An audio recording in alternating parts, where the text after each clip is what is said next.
नमस्कार, मैं हूं आपके साथ मयंक। आज 8 तारीख है। इस वक्त ईरान और इजराइल के बीच भयंकर जंग छिड़ी हुई है। दोनों तरफ से हमले जारी हैं, लेकिन इस बीच एक बेहद अहम खबर आई है। ये खबर आई सऊदी अरब से। सऊदी के एयरबेस प्रिंस सुल्तान एयरबेस पे अल खर्ज में है, जो यहां पर दो बड़े धमाके सुनाई दिए हैं।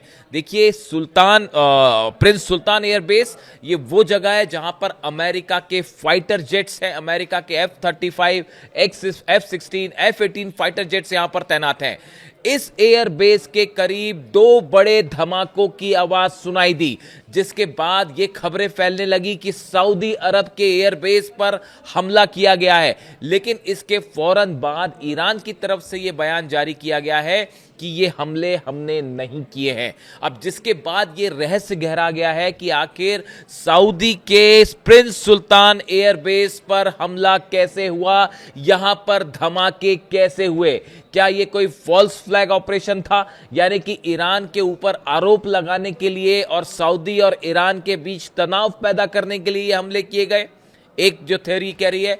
दूसरा एक संभावना, इससे भी इनकार नहीं किया जा सकता। देखिए, ईरान में जिस पैटर्न पर ईरान की सेना अलग अलग हिस्सों में बटी हुई है, मोज़ाइक पैटर्न आप जानते हैं, जहां पर ईरान की सेनाओं के बीच में, यूनिट्स के बीच में आपस में कोई संपर्क नहीं होता और उनको बता दिया गया है कि किस हालात में क्या काम करना है। ऐसे में बड़ा सवाल ये भी है कि क्या ईरान की किसी यूनिट ने, जब हमले हुए इजराइल की तरफ से, उसके बाद क्या ईरान की किसी यूनिट ने हमला कर दिया सऊदी के बेस पर? इस तरह के भी अलग अलग दावे हो रहे हैं, लेकिन अभी तक ईरान का ऑफिशियल बयान यह है कि हमारी तरफ से सऊदी के बेस पर किसी तरह का कोई हमला नहीं किया गया। सऊदी में इस समय जितने एयर बेस है, सब पर अलर्ट है, सायरन बज रहे हैं, लोगों को घर में रहने की सलाह दी गई है।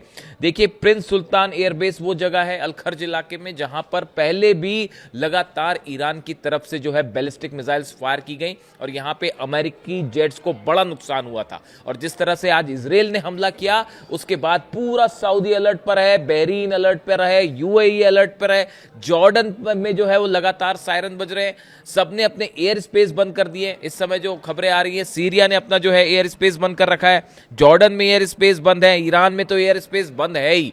यानी आप देखिए, 12 देशों में एक बार फिर जबरदस्त तनाव देखने को मिल रहा है। तो सऊदी पे धमाके सऊदी में कैसे हुए, ये अभी तक एक रहस्य बना हुआ है।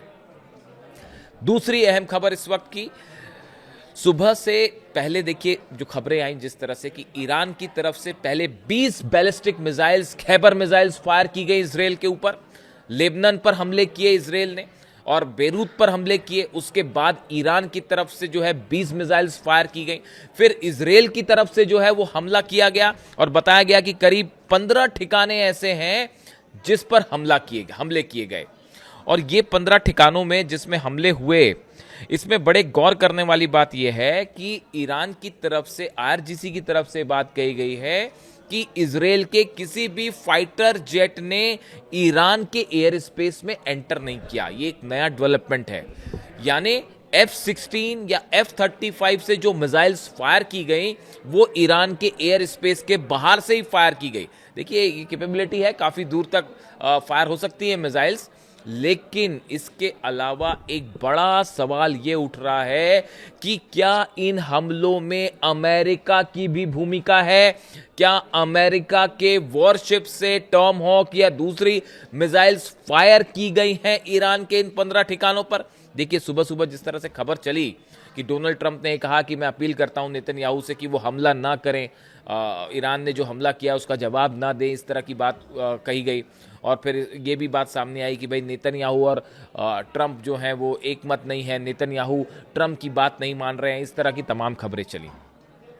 लेकिन जिस पैटर्न पे, जिस तरह से ईरान पर हमले हुए हैं 15 ठिकानों में पिछले 3 से 4 घंटे में, वो ये इशारा कर रहे हैं, ऐसा लगता है कि जो वॉरशिप्स खड़े हुए हैं ईरान के, चाहे वो ओमान की खाड़ी में हो, भूमध्य सागर में हो, इन इलाकों से हो सकता है कि टॉमहॉक मिसाइल्स फायर की गई। भले इसको अमेरिका स्वीकार ना करे, लेकिन ईरान ये मान के चल रहा है कि जो पैटर्न है हमलों का, ये बिल्कुल उस तरह तरह का है जैसे कि टॉमहॉक मिसाइल्स फायर की गई। देखिए, चाइना और रशिया के सैटेलाइट्स हर चीज़ को बता देते हैं, थोड़ी देर में शायद ये खबर भी सामने आ जाए। हालांकि एक्सियोस के हवाले से ये खबर है कि अमेरिका इन हमलों में शामिल नहीं है। इस तरह की खबरें हैं अमेरिका से, लेकिन ईरान को ये शक है कि अमेरिका भी इन हमलों में शामिल था। ये हमले हो जाते हैं। इसके बाद देखिए, जो सबसे गौर करने वाली बात यह है, ईरान ने अपनी दूसरी वेव भी फायर कर दी है हमलों की। यानी इस वक्त जो है वो ईरान की तरफ से फिर से बड़ी मिसाइलों की लहर जो है वो इजराइल की तरफ छोड़ दी गई है, फायर कर दी गई है, जिसमें बड़ी संख्या में खैबर मिसाइल मानी जा रही हैं। अब देखिए, इजराइल में नुकसान की खबरें। इजराइल में जो मिसाइल्स गिरती हैं, जो नुकसान होता है, वो आप हमेशा से जानते हैं कि तस्वीरें सामने आने में टाइम लगता है, खबरें सामने आने में टाइम लगता है, इसलिए आपको इसके बारे में ज़्यादा डिटेल्स नहीं मिलेंगे। कई मेरे दर्शक ये सवाल पूछ रहे हैं कि भाई इजराइल में तो नुकसान नहीं हुआ, ज़्यादा कोई खबर नहीं आ रही है। आप इंतज़ार कीजिए थोड़ा। मैंने पहले भी इस तरह के दावे किए थे और वो सब के सब सच साबित हुए। और अब जो इंटरनल खबरें हैं इजराइल से, जो अभी अपेरेंटली सामने नहीं है, उनके मुताबिक नेवातिम एयरबेस इजराइल का, उसके ऊपर मिसाइल गिरी है। नेवातिम एयरबेस इसलिए इंपॉर्टेंट है, ये इजराइल के बीर शेबा के पास नेगेव रेगिस्तान में है और यहां पर तमाम अमेरिका के फाइटर जेट्स भी मौजूद होते हैं। F-35 F-16 सब यहां मौजूद होते हैं। तो नेवातिम एयरबेस जो है, इसके ऊपर हमला हुआ है। तेलनॉफ एयरबेस है, ये भी इजराइल का बेहद अहम एयरबेस है। ये रोहवोत इलाके में, शहर में है, मध्य इजराइल में। और बताया जा रहा है कि यहाँ पे सबसे पुराने एयरबेस में से एक है और यहाँ पे लड़ाकू विमान है, हेलीकॉप्टर्स हैं, रडार सिस्टम यहाँ पर लगे हुए हैं तमाम। तो तेलनॉफ एयरबेस के ऊपर भी खैबर मिसाइल गिरी है।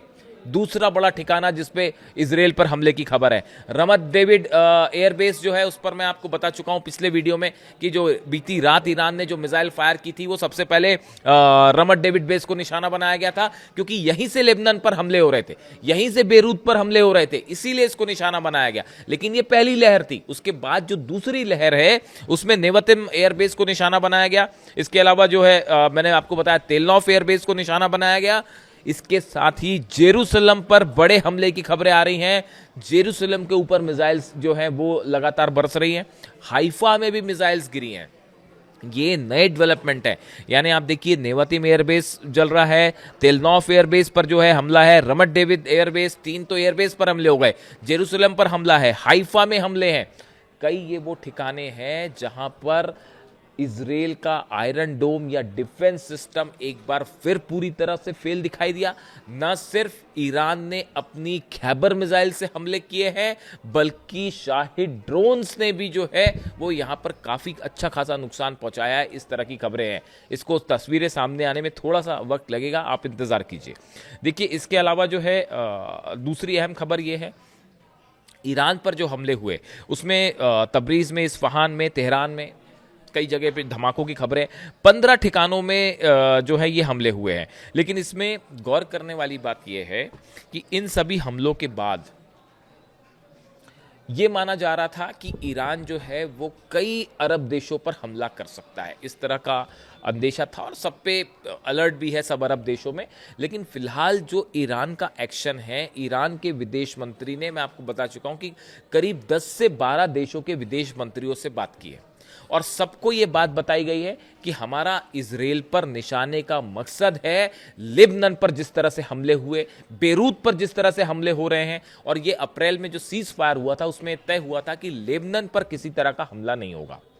लेकिन इसको लगातार नेतन्याहू ने तोड़ा, इजराइल ने तोड़ा और इसी का बदला लेने के लिए ये हमले किए गए।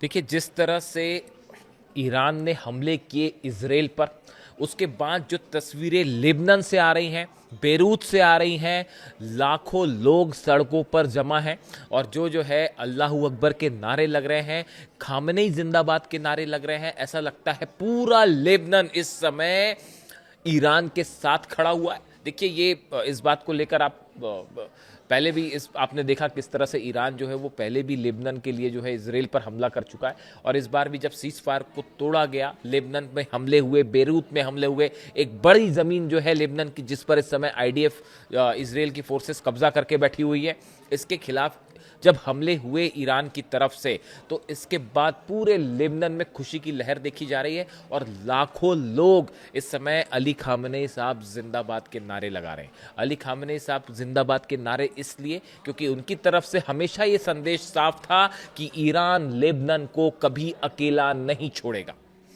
और ये इसी पॉलिसी को अब मुस्तफा खामेनी भी आगे बढ़ा रहे हैं, और इसीलिए लेबनान में इस समय लाखों लोग सड़कों पे हैं और ईरान के समर्थन में नारे लग रहे हैं, अल्लाहू अकबर के नारे लग रहे हैं। ऐसी ही तस्वीरें ईरान से सामने आई हैं।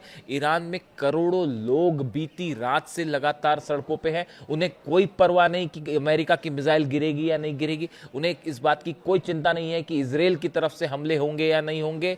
लाखों लोग, करोड़ों लोग ईरान पे सड़कों पे हैं और वो अपनी सरकार के समर्थन में नारे लगा रहे हैं। मुस्तफा खामेनी सुप्रीम लीडर के समर्थन में, ईरान की सेना के समर्थन में नारे लगा रहे हैं, और ईरान की तरफ से जनता की ये मांग है कि अब निर्णायक लड़ाई होनी चाहिए। इजराइल ने जिस तरह से कत्लेआम मचा रखा है, चाहे लिबनन हो, चाहे गजा हो, फिलिस्तीन हो, इन सब का जिस तरह से ईरान पर हमले हुए, इसका बदला लिया जाना चाहिए। ये मांग है ईरान की जनता की। और ऐसे में एक बार फिर 12 देशों में भयंकर तनाव देखा जा रहा है, और कभी भी ये जो जंग है अभी ईरान और इजराइल के बीच तक दिखाई दे रही है, ये कभी भी एक बड़ा रूप ले सकती है। और इसी बीच सऊदी के धमाके जो हैं वो एक रहस्य बने हुए हैं। आज की रात एक बार फिर ये माना जा रहा है कि मिडिल ईस्ट में जबरदस्त जो है वो जंग देखने को मिलेगी। जो भी अपडेट होगा आप तक पहुंचाऊंगा। Thank you so much.